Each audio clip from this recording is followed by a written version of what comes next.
아마 다 알고 계실 겁니다. 올해 6월 2일 날 창원시 사회복지 전담 공무원이 민원인에게 폭행당해서 뇌진탕으로 기절 또는 입원해서 이런 사건들은 사회복지 현장의 그 폭력에 대한 인식을 생각하게 하는 계기를 마련하기도 했지만 또 한편으로는 사회복지 이용자와 생활인들의 인권을 이렇게 보호하는, 보장하는 사회복지사들이 역으로 또 인권에 유린되는 현장에 대해서 적나라하게 알 수 있었던 것 같습니다. 2018년 보건사회연구원에서 실시한 사회복지 종사자 처우 개선 종합 대책을 보면 사회복지 종사자 처우 개선은 단순한 임금 급여의 문제가 아닌 근로환경 개선, 임금 수준 제고, 인권 및 안전 강화, 모니터링 강화 4가지 관점에서 접근해야 하며 사회복지 종사자를 단순한 봉사자가 아닌 근로자 관점으로 접근해야 함을 명시하고 있습니다. 이에 박찬원 교수님이 제안했던 그것을 바탕으로 해서 구체적인 정책 제안을 좀 하고 싶은데요. 첫 번째가 조례 개정입니다.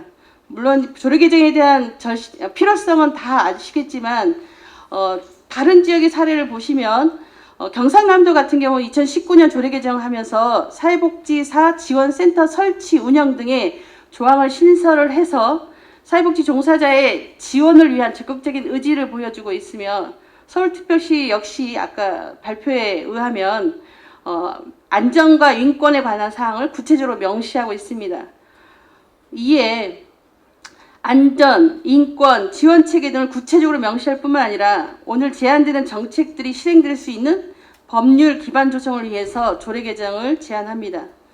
두 번째, 사회복지 종사자의 인권 보장을 위한 사회복지사 등의 인권 보장을 할 수 있는 권익옹호센터 설립을 제안합니다. 아마 이번 실태조사 내용을 자세하게 살펴보시면 인권 침해 관련한 사항을 살펴보면 개별 시설 내 고충처리위원회 62.3%, 종사자 안전동원 매뉴얼 수립 적용이 59.0%, 인권 옹호 관련 공식화 조직 운영이 48.9% 등이 마련되어 있으나 실제 인권 침해 시 대처 방식은 주로 주변 동료들에게 하소연하거나 혼자 삭히거나 주변 동료와 함께 해결하는 등 약 64%가 비공식적으로 해결하고 있고 직장 내 고충처리 시스템을 활용하는 경우가 12.0%밖에 되지 않습니다. 그 이유는 대응해도 소용없을 것 같다. 66.6%, 불이익이 우려가 된다. 37.3%, 어떻게 대처해야 될지 잘 모르겠다가 19.7%, 참고 넘기라는 주변의 조언 17.3%로 나타나고 있습니다. 2018년 근로기준법 개정으로 사회복지 사업의 특례조항 제외, 2019년 7월 직장 내 괴롭힘 일명, 갑질금지법 시행 등 법은 인권을 보장하는 방향으로 변화되고 있지만 현장은 이에 미치지 못하고 있으므로 이를 해결할 수 있는 구체적인 방안을 강구해야 할 때입니다. 이에 사회복지 종사자들의 인권 보장을 위한 직장 문화, 인식 개선, 교육, 피해자 구제 및 치료, 재발 방지 등 체계적인 지원 시스템으로 사회복지사들의 권익옹호 센터 설립을 제안합니다. 세 번째입니다.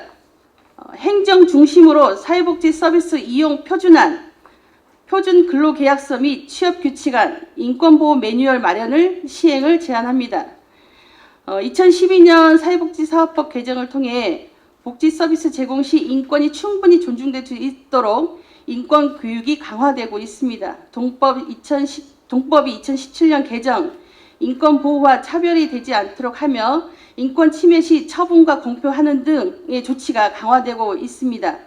이후 2017년부터 사회복지시설 평가 지표에 포함되면서 사회복지 종사자들에 대한 이용자 및 생활인의 인권보장 교육은 의무화 강화되고 있습니다. 약자, 요보호 이용자의 인권을 우선하는 것은 당연하지만 대면 서비스 지원 과정에서의 부당한 압력, 폭언, 폭력은 지속적인 지원의 어려움을 가중시키는 원인이 되기도 하며 설문조사 결과를 보더라도 20-30% 정도가 현장 지원 과정에서 인권 침해를 경험하고 있다고 응답하고 있고 대상이 이용자 및 보호자에 의한 경험이라고 응답하고 있습니다.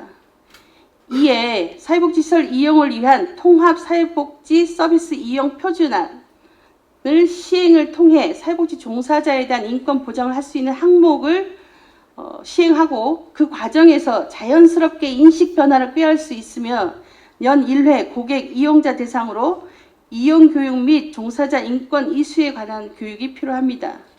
또한 사회복지 종사자들의 안정적인 채용, 근로환경 구축을 위해 제주지역 표준 근로계약서와 취업규칙에 대한 표준화를 마련하여 행정이 주축이 되어 시행할 수 있도록 하는 것이 필요합니다. 본협회 산하 사회복지연구소에서는 사회복지 종사자 인권 실태조사 및 욕구조사의 후속 대책으로 제주지역 표준 근로계약서, 표준 취업규칙 표준안, 사회복지 서비스 이용 표준안을 만들 예정이며 인권보호를 위해 매뉴얼 개발을 통해 현장 복지 종사자들의 인권 보장을 위해 만전을 기할 예정입니다. 하지만 민간에서의 시행은 한계가 있기 때문에 이에 대한 시행은 행정에서 주도적으로 맡아서 민간 협력을 통해 현장의 인권 보장되기를 바랍니다. 네 번째입니다. 잠재적 폭력 발생률이 높은 시설 중심의 즉각적인 안전대책 마련이 시급합니다. 늘 잠재적 폭력의 노출 빈도가 높은 복지관 등의 이용시설, 여성폭력 피해자 지원시설, 재가복지 지원 시 1인 지원하는 경우에는 언어적, 신체적 폭력의 노출 가능성이 매우 높습니다.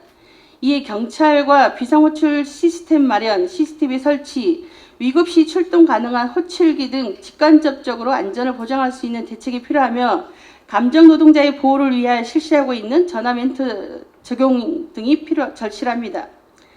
다섯 번째, 사회복지사 등의 복지 후생제도 도입, 비전 설정, 장단기 계획 수립 및 시행이 필요합니다.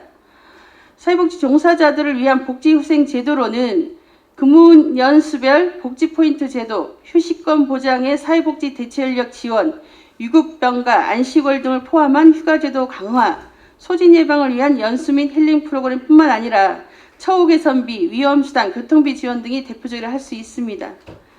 제주특별자치도는 복지포인트, 대체인력 지원, 해외연수 등은 선제적으로 시행하고 있으며 처우 개선 일부 지원, 위험수당 일부 지원, 노인시설 종사자 교통비 지원 등을 지원하고 있음에도 불구하고 처우 개선비, 복지포인트처럼 지원 대상의 한정으로 인해 현장에서는 끊임없이 형평성 논란이 있으며 현장의 체감도는 낮을 수밖에 없습니다.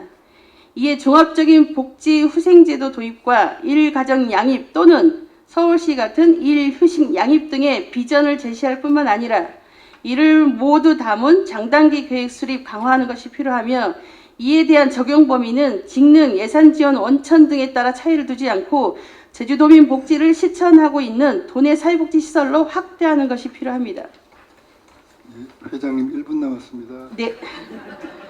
네, 간단하게 두 가지를 하겠습니다. 사회복지사 등 지원위원회 강화 및 권한 강화 및 주체적 활동 제한입니다. 조례에 근거해서 2018년 제주특별자치도 사회복지사 등 지원위원회가 운영되고 있습니다. 현장 전문가 10명과 행정 5명이 운영되고 있습니다. 지원회의 기능은 조례에 명시된 부분을 심의하고 있는데 전국 최초 현장 전문가 10명이 포함된 지원위원회입니다. 현장에 있는 종사자들의 욕구를 반영할 수 있는 조직으로 구성된 것임에도 불구하고 지원위원회의 한계점은 분명히 있습니다. 이에 지원위원회와 현장 사회복지사 등의 정기적인 소통의 장을 만들고 일반적인 위원회의 거수기 역할에서 벗어나 주도적인 회의 소집, 정책 제안, 기능 확대, 인권 보장 심의 등을 행정 중심이 아닌 현장 사회복지가 전문가 중심으로 활동이 되기를 기대합니다. 마지막 모니터링 제도입니다. 법률과 조례가 시행된 지 7년을 맞이하고 있습니다. 조례 구성을 보면 도지사 책무, 실태조사, 사업지원, 처우 개선, 신분보장, 안전근무 환경 조성, 사회복지사 등 지원회 등 구성을 구성, 사회복지 증진을 위해서 사회복지사 등의 처우 개선 및 지위 향상 등에 필요한 사항들을 적시하고 있으며 이를 실행에 옮겨야 하는 것이 법률 제정의 본연의 기능일 것입니다. 이에 지속적인 모니터링 제도 강화를 통해 법률, 정책, 제도에 재정비함으로써 처우 개선 정책의 효과성을 검증하고 보완할 수 있도록 하는 것이 필요하기에 모니터링 제도 도입을 강화를 제안합니다. 이상입니다.